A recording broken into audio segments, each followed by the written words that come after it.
नमस्कार, मैं हूं विनोद कुमार शुक्ला। अड्डा पे आपका एक बार फिर स्वागत है। उत्तर प्रदेश और मध्य प्रदेश में कांग्रेस और समाजवादी पार्टी के बीच सीटों पर सहमति बनी है। उत्तर प्रदेश में 17 सीटें कांग्रेस को मिलेंगी और मध्य प्रदेश में समाजवादी पार्टी ने 1 सीटें मिलनी हैं। खजुराहो की सीट, जहां से निर्णय हुआ है कि खजुराहो की सीट समाजवादी पार्टी लड़ेगी, बाकी सारी सीटों 28 सीटों पर कांग्रेस लड़ेगी। लेकिन उत्तर प्रदेश में 63 सीटों पर समाजवादी पार्टी लड़ेगी और 17 सीटों पर कांग्रेस लड़ेगी। अब इसमें महत्वपूर्ण बात यह है कि जो यथास्थिति थी उसमें कोई परिवर्तन नहीं हुआ है। अगर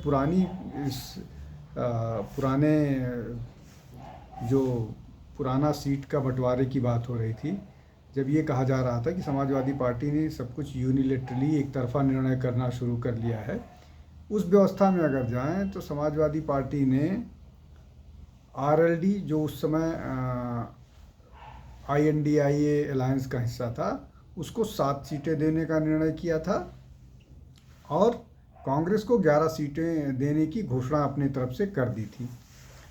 अब बदलाव क्या हुआ है, मतलब अगर दोनों को जोड़ा जाए तो 11 और 7 मिलाकर के 18 सीटें होती थी।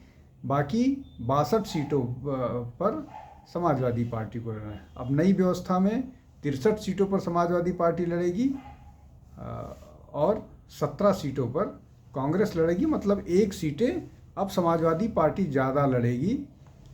कांग्रेस को 11 से 17 हो गया तो 6 सीटें ज़्यादा लड़ेगी। तो कुल मिलाकर के परिवर्तन के नाम पर ये दिख रहा है। लेकिन अब देखते हैं कि अलायंस के मायने क्या है।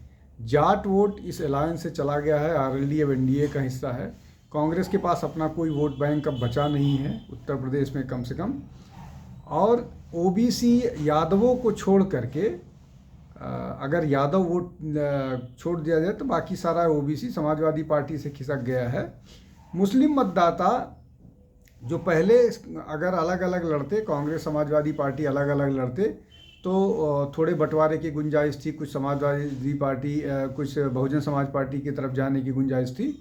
अब वो ये हो गया है कि वो इंडी अलायंस के पास जाएगा। मतलब 18-19% वोट जो है वो इंडी अलायंस की तरफ जाएगा। लेकिन उसमें भी इस बार पसमानदा और जो अपर कास्ट मुस्लिम वोट्स हैं उनका डिवीज़न होगा और महिलाओं के वोट का बंटवारा होगा। कितना होगा ये कहना मुश्किल है, इसलिए कि वो वोट फतवों पर डिसाइड होता है, सामान्य प्रक्रिया से नहीं डिसाइड होता है। वो फतवा जो आएगा उस हिसाब से। लेकिन एक बड़ा सेक्शन जो मुस्लिम रिफॉर्मिस्ट लोग हैं, विशेष रूप से महिलाएं, वो भाजपा को वोट करेंगी। लेकिन अब इस सब में मामला जो निकल के आया कि गेन कहाँ से हो रहा है। क्या अलायंस बनने से उत्तर प्रदेश में कोई गेन दिख रहा है? कुछ ऐसी सीटें हैं जहाँ पर वाराणसी जो है वो कांग्रेस के खाते में आई है। वहाँ से क्या फ़ायदा दिख रहा है, ऐसा नज़र नहीं आ रहा है। रायबरेली उनकी अपनी सीट है, अमेठी उनकी अपनी सीट है, कानपुर वो कहाँ से फ़ायदे में है। फतेहपुर सीकरी कांग्रेस निश्चित रूप से जीत चुकी है। सहारनपुर एक सीट है जहाँ पर वो कुछ अपनी दावेदारी कर पाएंगे। प्रयागराज में पूरी तरह से कमज़ोर हैं। अमरोहा पर उनके लिए मुश्किल होने वाली है। तो जो सीटें मिली हुई हैं वहाँ पर वो कितना प्रभावी ढंग से चुनाव लड़ पाएंगी, ये एक बड़ा संकट है। बाकी सीटों पर समाजवादी पार्टी ने अपने दावेदार पहले से ही घोषित कर दिए हैं ज़्यादातर सीटों पर। तो वो अब देखने वाला होगा कि ये जो गठबंधन है ये कितना प्रभावी हो सकता है। इसलिए कि इसके पहले भी कांग्रेस 2 युवा एक बार अलायंस कर चुके हैं। बहन जी के साथ बहुजन समाज पार्टी के साथ समाजवादी पार्टी का अलायंस हो चुका है। आरएलडी के साथ पिछला चुनाव लड़के भी देख लिया गया है। लेकिन कुछ बहुत प्रभावी कुछ कर पाने की स्थिति में नहीं है। स्वामी प्रसाद मौर्य जो मौर्य वोट था वो उनके साथ आ सकता था, वो भी उनसे छिटक गया है। पल्लवी पटेल भी उनसे दूर जा रही हैं। तो इन परिस्थितियों में क्या अलायंस के पास वोटर्स हैं और कौन कौन से वोटर हैं, कहाँ से कौन से समीकरण ऐसे हैं जो इस अलायंस को मदद करने वाले हैं, ये देखने की बात है। लेकिन मोटे तौर पर जिस तरह से बिखराव दिख रहा था कि पूरा का पूरा इंडी गठबंधन बिखर गया है और कोई समझौता नहीं हो पा रहा है,